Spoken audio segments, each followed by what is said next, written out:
विवाहितेला मारहाण, विष पाजले व छळ केल्याप्रकरणी योगेश सूर्यवंशीसह 3 जणांची निर्दोष मुक्तता. ॲडव्होकेट मेहबूब बांदार. स्मिता योगेश सूर्यवंशी सध्या राहणार पलूस हिला विवाहानंतर वेळोवेळी शारीरिक मानसिक छळ करत मारहाण केली. दागिन्यांची व 3 लाख रुपयांची मागणी केली. तिला विष पाजून ठार मारण्याचा प्रयत्न केला असा आरोप संशयितांच्या विरोधात करण्यात आला होता. सदरच्या खटल्याची सुनावणी इचलकरंजी येथील न्यायालयात दोषारोपपत्र दाखल झाल्यानंतर सुरू झाली.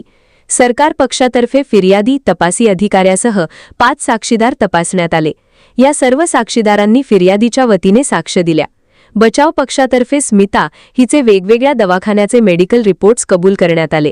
बचाव पक्षाचे वकील ॲडव्होकेट मेहबूब बांदार यांनी न्यायालयाचे लक्ष प्रस्तुत मेडिकल पेपर्सकडे वेधत मासिक पाळीच्या त्रासासाठी, ताप, पोटदुखी यासाठी वेगवेगळ्या दवाखान्यात उपचार घेतले आहेत व त्यास छळाचे स्वरूप दिले आहे असा युक्तिवाद केला.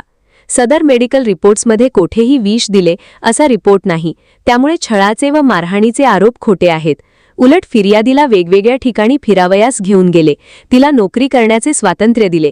आजारी व वयस्कर सासू सासऱ्यांची सेवा करावयास लागू नये, स्वतंत्र राहावयाचे व पतीने नकार दिल्यानंतर खोटा गुन्हा नोंद केला. कोणताही स्वतंत्र साक्षीदार नाही. अंधश्रद्धेच्या आहारी जाऊन ग्रहांची शांती झाली नाही असे भासवून फिर्यादी व तिच्या वडिलांनी संशयित योगेश याच्या इच्छेविरोधात पुन्हा स्मिता हिच्याशीच लग्न करावयास लावले. योगेशवर खोटा आरोप करून त्याची पूर्ण मेडिकल चाचणी करावयास लावली.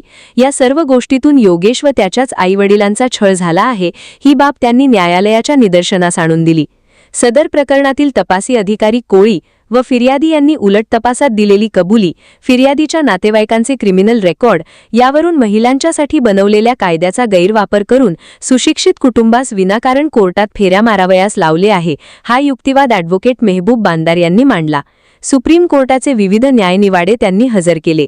सदर युक्तिवाद ग्राह्य मानून न्यायालयाने सर्व संशयितांची निर्दोष मुक्तता केली.